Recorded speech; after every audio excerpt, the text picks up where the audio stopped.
Oi, eu sou o Glenn e hoje eu trago A Bela e a Fera da Clarice Lispector.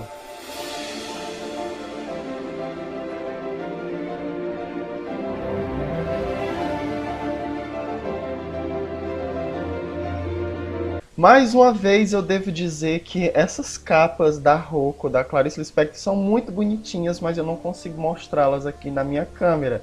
Então ela vai aparecer aí na tela. A Bela e a Fera é mais uma coletânea de contos da Clarice, só que essa traz contos de fases distintas da sua vida. Nós temos contos que ela escreveu em 1940, quando ela ainda era jovem, e temos contos da década de 70 que são correlacionados, de certa forma, com esses outros contos que ela escreveu em 1940.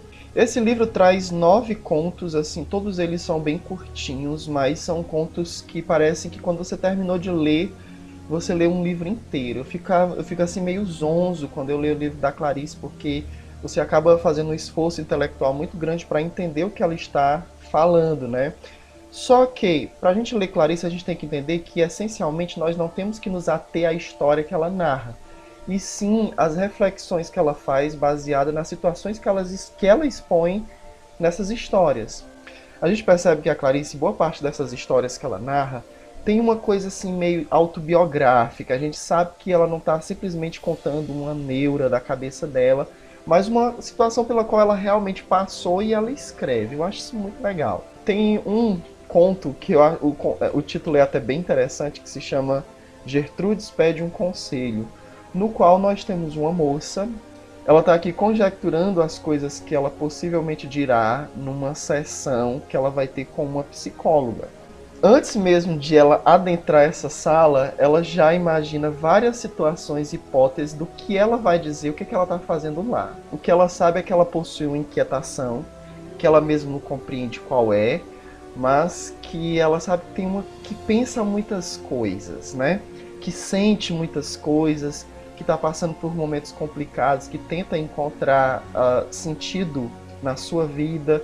Você fica até um pouco preocupado achando que talvez ela seja uma suicida.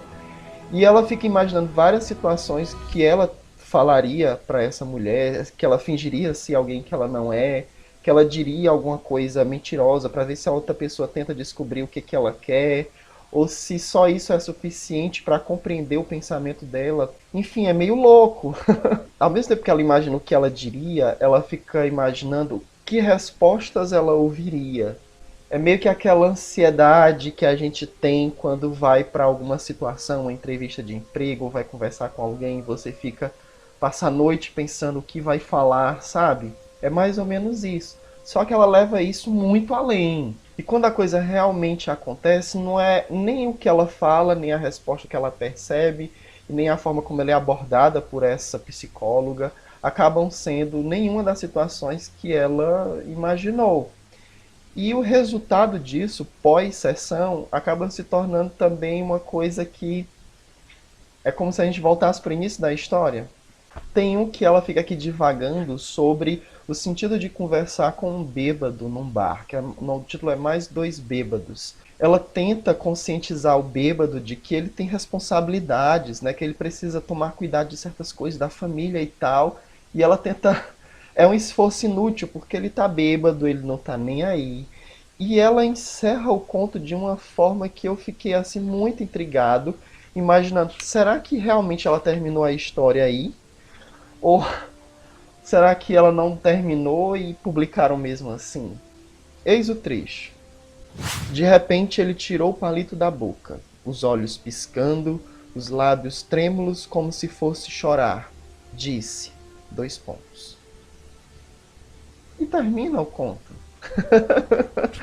Não é à toa que esse livro leva o título de A Bela e a Fera, porque da coleção desses 9 contos, o último que leva esse título, A Bela e a Fera, ou A Ferida Grande Demais, é de fato o mais intrigante de todos eles. Nós temos aqui uma mulher, uma senhora casada, sabe? A gente percebe claramente que ela é uma mulher rica, que tem um marido banqueiro, e num belo dia, numa calçada, ela encontra um mendigo. E esse mendigo pede uma esmola a ela. E naquele breve encontro, que ela relata que deve ter sido durante uma hora que ela conversa com aquele mendigo, ela faz uma série de divagações como se ela questionasse essa diferença de vida social, esses problemas sociais, pessoas ricas demais e pessoas pobres demais. Ela se pega como se fosse a primeira vez que ela pensasse sobre isso. O diálogo dela com o mendigo não é o mais intrigante da história, e sim as reflexões que ela faz a respeito disso. Sobre cada fala, sobre cada momento que ela tem com aquele mendigo, ela faz raciocínios que talvez todos nós já tivemos e que talvez a gente nunca parou realmente para desenvolver esses pensamentos. Entende o que eu quero dizer? Ela escreveu, ela transpôs isso para um conto, uma história, para compartilhar coisas que talvez todos nós já passamos em pensamento.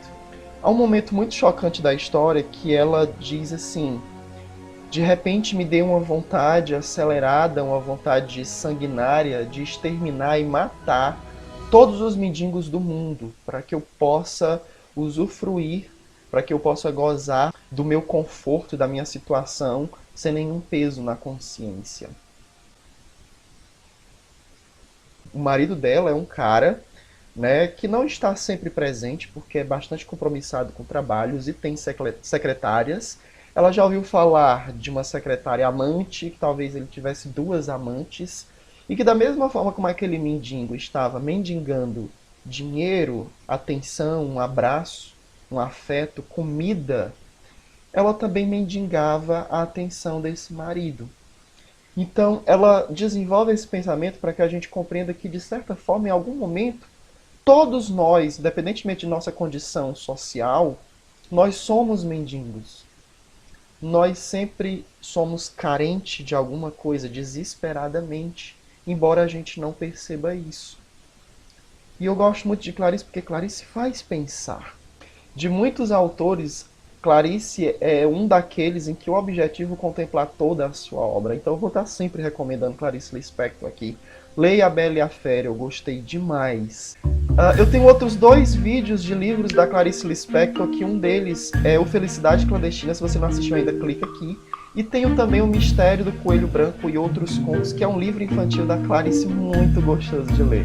Se você gostou desse vídeo, por favor, dê um like. Se você não se inscreveu ainda, se inscreva no canal.